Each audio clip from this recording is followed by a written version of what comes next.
Então, nesta hora, iniciamos o estudo do livro Jesus no Lar. Hoje vamos ler o capítulo 7.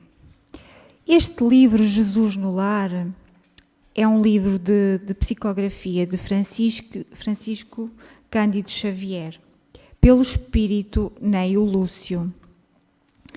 E o que é que este livro nos apresenta? Este livro apresenta-nos lições ensinadas por Jesus em reuniões na casa de Simão Pedro, onde foi realizado o primeiro culto cristão no lar. Jesus aborda temas como o amor ao próximo, o valor do servir, a compaixão, a educação, etc. E neste livro, onde Jesus, em família com os seus apóstolos, faziam o primeiro culto do Evangelho. Então, o que é que ele já nos ensinava aquilo que hoje nós devemos fazer nas nossas casas? Quem ainda não faz, que vá começando a pensar em fazer. É muito importante nós trazermos o Evangelho para a nossa casa, dentro do nosso lar. Nós possamos reunir em família, como Jesus fazia com os apóstolos, e que nós possamos reunir a nossa família num determinado dia da semana, numa determinada hora, para que naquela hora possamos ler o Evangelho. Ler seguido, abrir ao acaso, cada um deve fazer como sentir que deve fazer. E o que é que nessa hora devemos ser rigorosos? Porque a espiritualidade é de rigor, disciplina. Então, nós que nos queremos unir, que queremos religar nessa hora com os nossos anjos da guarda, com os anjos, com os espíritos de bem, devemos fazê-lo assiduamente, marcando uma hora e um dia da semana e cumprir esses horários. E então, no capítulo 7, cujo título é O Maior Servidor, foi Filipe que fez a questão a Jesus. Filipe era um dos 12 apóstolos. Filipe era pescador. Os apóstolos eram homens escolhidos por Jesus para ajudar a ensinar o seu Evangelho. Eles eram homens, tinham as suas profissões. Filipe era pescador e a maior parte deles também o eram. E eles tinham a missão de divulgar o Evangelho de Jesus. E neste dia, passando assim à leitura do capítulo, à leitura do livro, cujo título é O Maior Servidor. Presente à reunião familiar, Filipe, em dado instante, perguntou ao Divino Mestre: Senhor, qual é o maior servidor do Pai entre os homens na terra? Jesus refletiu alguns minutos e contou. Grande multidão se congregava em extenso campo, quando aí estacionou famoso guerreiro carregado de espadas e medalhas, que passou a dar lições de tática militar, concitando os circunstantes ao aprendizado da defesa. O povo começou a fazer exercícios laboriosos, dando saltos e entregando-se a perigosas corridas, sem proveito real. Todavia, continuou como dantes, sem rumo e sem júbilo, perdendo muitos jovens nas atividades preparatórias de guerra provável.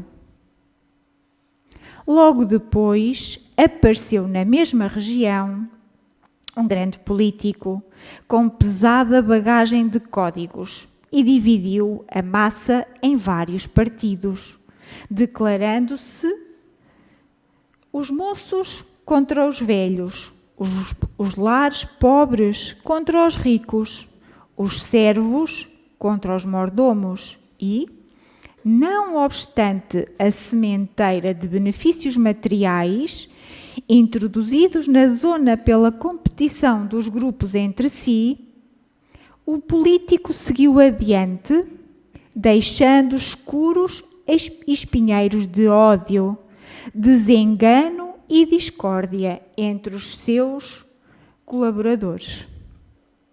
Depois dele, surgiu um filósofo, sobraçando volumosos alfarrábios e dividiu o povo em variadas escolas de crença que, em breve, propagavam infrutíferas discussões nos círculos de toda a gente.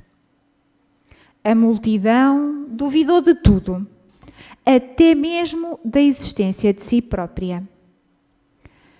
A filosofia, sem dúvida, apresentava singulares vantagens, destacando-se a do estímulo ao pensamento, mas as perturbações de que se fazia acompanhar eram das mais lastimáveis, legando o filósofo muitas indagações inúteis aos cérebros menos aptos ao esforço de elevação.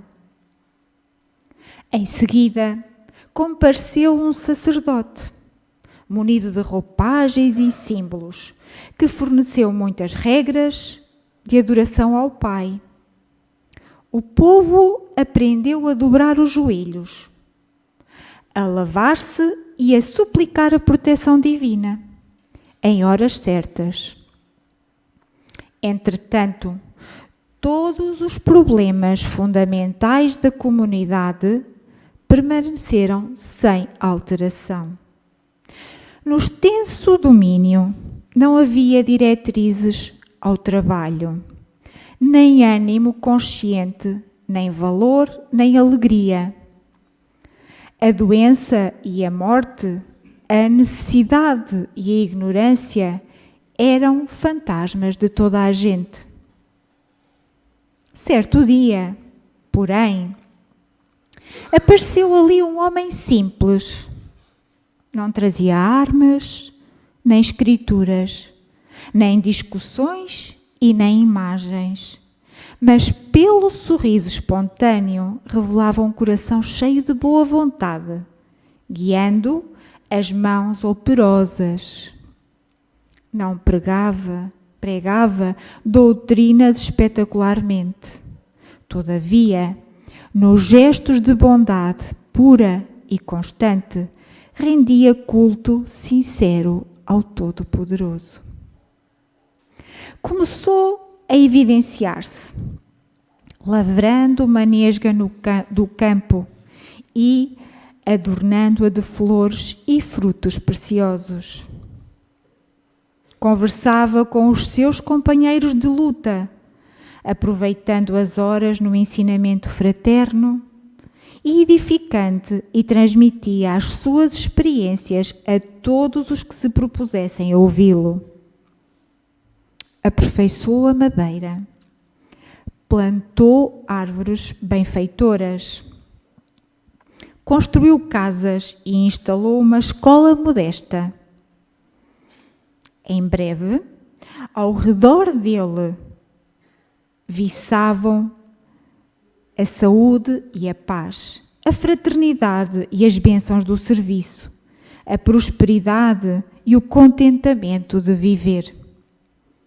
Com o espírito de trabalho e educação que ele difundia, a defesa era boa, a política ajudava, a filosofia era preciosa e o sacerdócio era útil, porque então todas as ações no campo permaneciam agora presididas pelo santo imperativo da execução do dever pessoal no bem de todos. Calou-se o Cristo, mas a assistência reduzida não ousou qualquer indagação.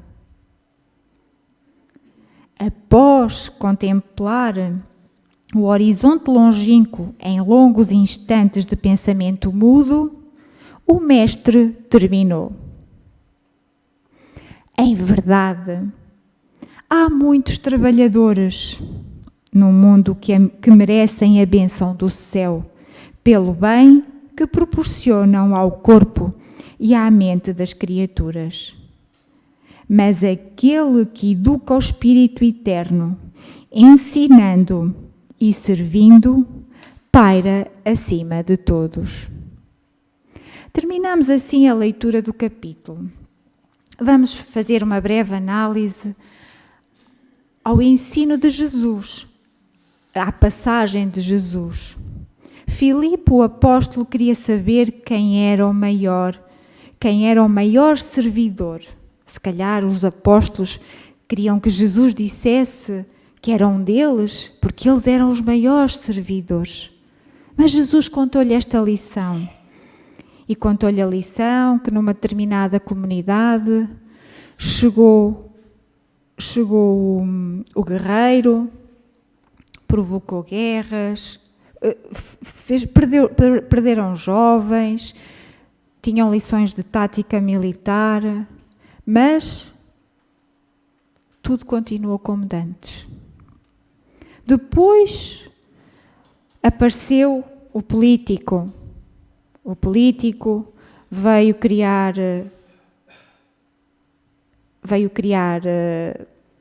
dividir as pessoas, veio dividir os jovens contra os velhos, os pobres contra os ricos. Quando tudo passou, ele veio gerar a discórdia. Depois dele veio o filósofo, que é muito importante, a filosofia. É muito importante o pensamento, o estudo do pensamento, mas as pessoas não estavam preparadas para isso ainda, não estavam aptas a esse esforço. Veio o sacerdote com símbolos, que ensinou as pessoas a ajoelharem-se, a orar, que também é importante, mas os problemas fundamentais ficavam todos iguais. As pessoas mantinham-se nas mesmas circunstâncias, mantinham os mesmos problemas. A necessidade, a ignorância, a doença, a morte. Mas há um dia que vem um determinado homem simples. Ele não trazia armas, ele não trazia escrituras, não trazia discussões, mas trazia uma coisa muito bonita, trazia um sorriso espontâneo. E diz assim Jesus, trazia um sorriso espontâneo, um coração cheio de boa vontade. Muito importante, a boa vontade. A nossa vontade de mudar, a nossa vontade de trabalhar, de nos mudarmos a nós mesmos. Então ele guiava mãos, diz Jesus, mãos operosas. Ele trabalhava. Ele trabalhou. Ele dava o exemplo da bondade, o exemplo da caridade. Ele não era uma pessoa, não pregava doutrinas, mas ele rendia-se ao culto sincero de Todo-Poderoso. O nosso culto, o culto que nós fazemos em casa, no nosso lar, o culto sincero, quando nós nos religamos com Jesus. E então este homem começou a evidenciar-se. Pelo bem, pelo exemplo do bem. E o que é que Jesus também diz? Diz que este espírito de trabalho e educação que ele difundia, a defesa era importante. A política ajudava. A filosofia era preciosa. E o sacerdócio era útil, porque todas as ações que são presididas pelo imperativo da execução do dever pessoal no bem de todos. Então, o que é que nós concluímos? Concluímos que os exemplos que Jesus, quando nós queremos ser servidores de Jesus, é olhar para este exemplo deste homem. Um homem de bem, um homem de trabalho, um homem educado, um homem que se instruía e partilhava os seus conhecimentos. E este, aos olhos de Jesus, é que era aquele que paira acima de todos. E é isso, o convite que eu faço a cada um, é que para sermos, cada um de nós ser o maior servidor, cultivar em nós este bem, o amor, a caridade, a mudança interior, a nossa mudança, para que nós possamos ganhar essa força e essa fé de modificar aquilo que nós já reconhecemos que não fazemos bem. Agradeço então assim a vossa atenção.